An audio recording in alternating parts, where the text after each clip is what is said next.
At the doorway, she stopped me and said, "There's only one rule at my house. Oh, Lord. Don't knock on the walls because they knock back." What? A lot of the recent reactions that I've done on stories have been about a variety of subjects, but we have been completely dry as far as paranormal activity goes. I'm here to tell you it ends today. I love paranormal stories, guys. I love them. I love them. I love them. They do something to me that just gives me the heebie-jeebies. It chills me to the bone. And it's this realm that nobody understands. Nobody knows a whole lot about outside of what we see on TV and hear in stories. And it just, I don't know. It's that sense of not knowing and being shocked all at the same time. And a lot of times it's an escape from reality. And I like that. I like stories like that. So today, we're not going to do 1. We're not going to do 2. We're not going to do 3. We're not going to do 4. We're going to do 5 stories. It's going to be a long episode. Dr. NoSleep did 5 paranormal stories in one video. We're going to react to all of them rapid fire style without that many pauses. I really hope you guys are ready for this because I am. As far as Dr. NoSleep goes, make sure to go subscribe to his channel. Click the notification bell, and if you like reaction videos, make sure to subscribe to this channel as well. Let's get into all 5 animations. So this happened a few years ago when my daughter was around 4 years old. Okay. My daughter started talking about her friend, Emily. Freckles and a missing After tooth. hearing stories about Emily, I concluded she wasn't a real person. Imaginary friend. I just chalked it up to my daughter's imagination, as she was creative. One day, I was home alone, just having coffee and watching TV, when I heard my daughter's toys going off. They were all the sort that had to be pressed and pushed to make noise. Was she there? I got up and went to her room. Along with the toys going off, the light on her small fish tank was on, even though I knew I had turned it off. I was a bit freaked out. Yeah. I noticed it was time to go pick my daughter up from school. Okay. So I switched the light off and left. On the way home, I thought I'd talk to her about Emily.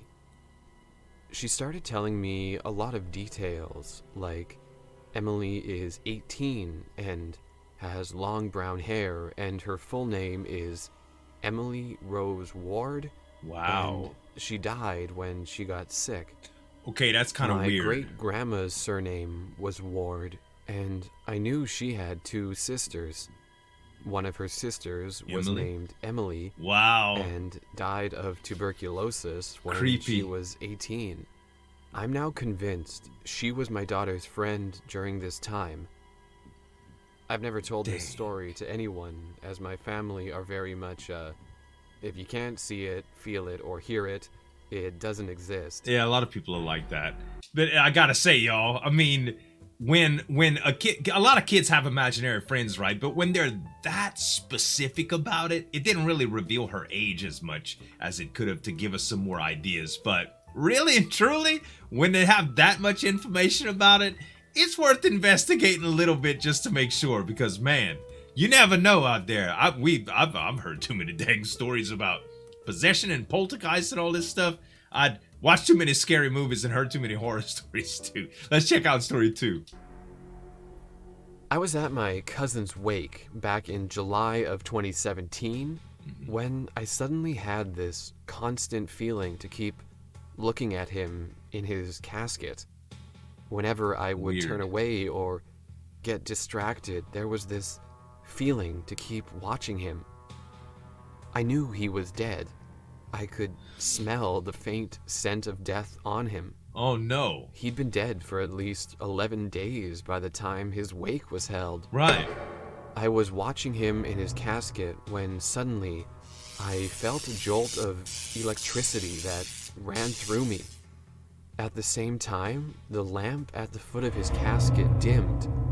I quickly looked back at my cousin and saw his fingers move. What? His hands were you have to be placed tripping, in the usual dude.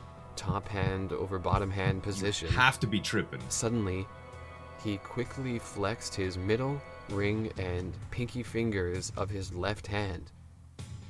It reminded me of when he would pop his knuckles. His left-hand fingers then flex the OK position for like half a second. This all happened within seconds. What? And I have no idea of how to explain what I saw that day. What?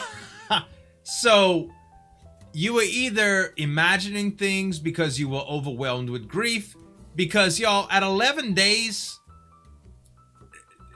there's no way that body's moving a whole lot. Like, I'm not gonna get into morbid details, but it's got stuff in it. Okay, it was embalmed. It's not gonna start moving around. It's possible that there's some crazy stuff going on right there, and they do say paranormal energy kind of sucks out electricity and power from gadgets and stuff. On all these ghost hunter shows, it's always getting they always grab like the camera batteries and flashlight batteries always get drained when there's paranormal activity around. Maybe that's it. Story 3.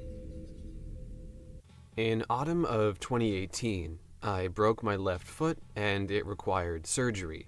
Okay. I lived in a not-so-nice neighborhood in southwest Detroit. Due to my surgery, I had been staying with family while I recuperated. Yeah. After Ring the bell, get lunch. Days, I drove home to gather some clothes and planned on staying there and driving back to my family's house the next day. Good plan. I crutched into my house and was simultaneously talking with a friend that called moments before. I really needed to pee, and with the phone nestled between my ear and shoulder, Golly. I made my way to the bathroom. Multitasking. With me talking and the noise of the crutches, I thought I was hearing noises from my attic.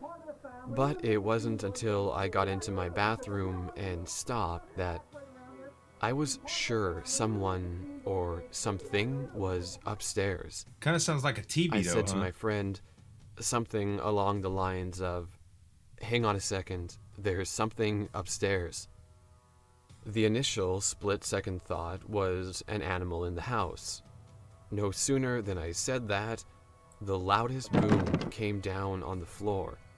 It seemed to be directly above me. Oh, man. It sounded like the weight of a full-grown man. In the attic. Here are some details about the attic. Okay. The attic could have been converted into a bedroom that went the full length of the house, and I'm 6 feet tall, and I could stand up right if I was in the middle. Okay. My friend on the phone was immediately surprised Pretty big and attic. also heard the loud noise. She thought I Wow. had fallen. I told her it wasn't me Through and the that phone? someone probably broke in. Dude, I that's hurried really to the front loud. door and was expecting someone to come busting out of my house somewhere. I put the phone back to my ear Called and cops? told my friend I would call her back so I could deal with the situation. Yeah. Call the police, Not man. even a second after hanging up my phone, a police cruiser turned out of an alley onto my block. I quickly Flag 'em waved it down. That's lucky. These weren't the typical police. Like I said, this wasn't the greatest area. Oh, no. It was an unmarked police car with plain-clothed officers. Wow. I explained what had just happened, how I had just come home and thought someone was in my house. 4 policemen, weapons drawn, embarked throughout my house. Wow. They got to the stairs and called out "Detroit Police" several times and headed up. I waited at the bottom. Nobody's in there, and y'all. In a minute or so, they made their descent and told me nobody's there. As quickly as they entered, they made their exit. Wow. I thanked them and they drove away. Now, at most, So they 8 just think minutes she's had paranoid. lapsed, and I am trying to digest everything. I wondered what the hell I had heard. Not even 20 seconds went by when I heard a dragging sound. It started at the rear of the attic Paranormal. and grew louder as it got close to the middle. Girl, The document it. sound was right above me, and I heard the loudest crash yet. It was like someone was trying to crash right through the floor to me. Dang. I left back to my family's place. You think he'd sell the house, y'all? You know, I think that unless I would be, first of all, I'd be very, very scared. But I think I would have to invest in a little bit of equipment to maybe try to document it, you know? Because there's no way you could just make, if she's never experienced it before, you can't just make a decision to sell your house on a few bangs and crashes, even though it's creepy as hell. I'd have some people staying with me or something. Invite all your partners over, tell them that I'm gonna cook supper and drink for y'all a few days, man. Y'all come hang out with me because we gotta figure out this ghost thing going on, you know? Let's do story 4. When I was 23, I started getting into online dating and met a girl that I started talking to pretty frequently. I never did the Eventually, online thing. I went over to her place to spend some time with her and her family. At the doorway, she stopped me and said, "There's only one rule at my house. Oh, Lord. Don't knock on the walls because they knock back."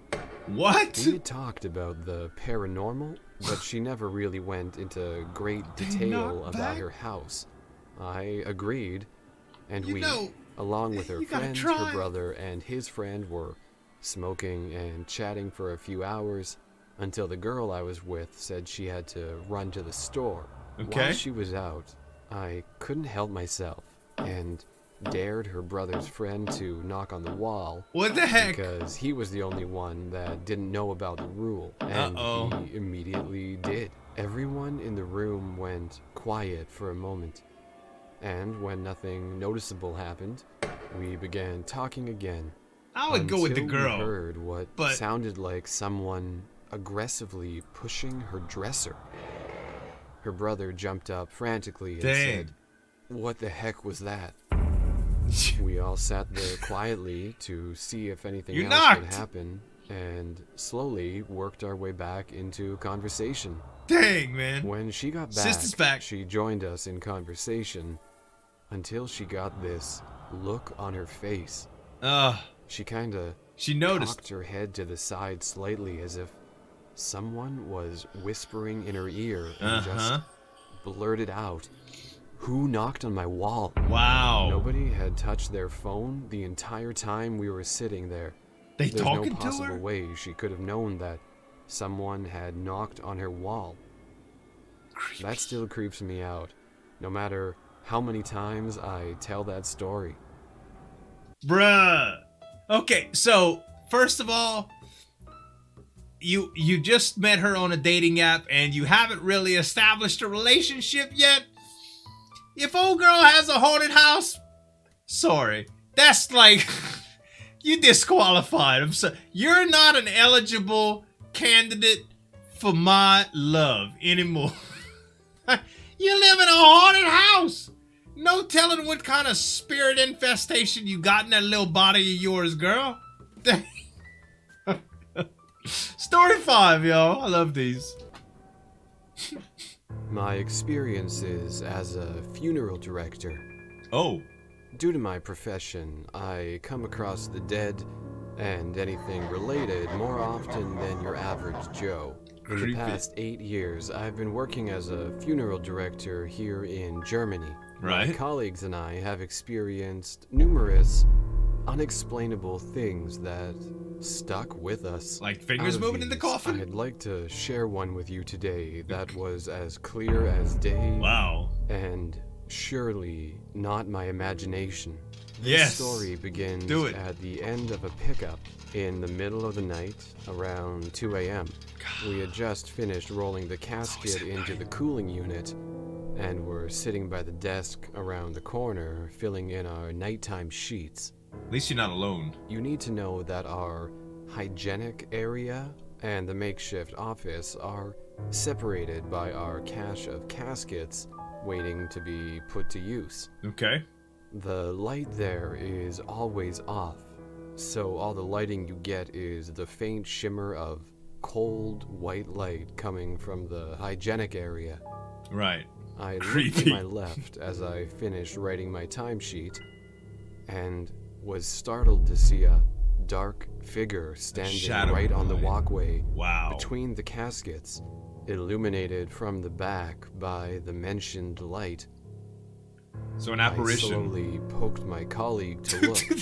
He also saw the figure, and after a few seconds of blank staring, I called out to it, thinking it was one of our other colleagues maybe. Sup, No answer. Jim? So I called out a second time. Jim? Yet again, nothing. Since we had intruders in the funeral home before, both of us got up and slowly walked towards the figure, further calling out to it. All right, they think it's a person, About not an halfway apparition. towards the figure, it suddenly turned away and audibly walked out of sight towards the cooling unit. My Okay. colleague and I quickly followed, but as we got around the corner, Nothing was nothing there. was huh? there. Wow, The big back dude. door was still locked, and the only window was barred up and cluttered with stuff anyways. Out of fear of an actual intruder, we looked around, searching anywhere, but gave up eventually. Both Dang. of us are sure we saw a ghost that night, Yeah. since it was what it sounds too like. clear to just be some shadow. I'd be happy to hear your thoughts on that, because we are still looking for some explanation. Yeah. Thanks for... So, from what I think in that specific scenario, I've heard of a couple things. So, first of all, if a spirit is just not, I don't know at what case, I mean, it's a morgue, right? I don't know if they are, the bodies have been embalmed yet, you know? What I can tell you is that I've heard of cases of it, you know, a spirit clinging on to their body and then leaving later once they kind of figure out that it ain't working no more. Kind of like when you get in your car and you can't believe it won't start. You know, time passes differently for the dead is what I hear anyway. There's also theories about echoes, which are kind of like energies that have been produced that they kind of play over and over again doing the same thing, and a lot of it happens where the dead is. You might hear about things that of like apparitions walking through walls, because that was maybe once a place that they could pass as, you know, in their corporeal form. It's just some weird stuff like that. That's the only thing that I could think of that I can explain, or my thoughts about what that would have been. But that's, I don't know. I'm not an expert of any kind. But I do love the stories. Speaking of the story, make sure to subscribe to Dr. NoSleep right here for more very good animations. And I've got a couple more videos from him right here that you can check out. Hope you all really enjoyed this long episode, guys. Thanks so much for watching. Let me know what you think in the comments. As always, this is Zueljin signing off, and we'll see you next time. Break it down.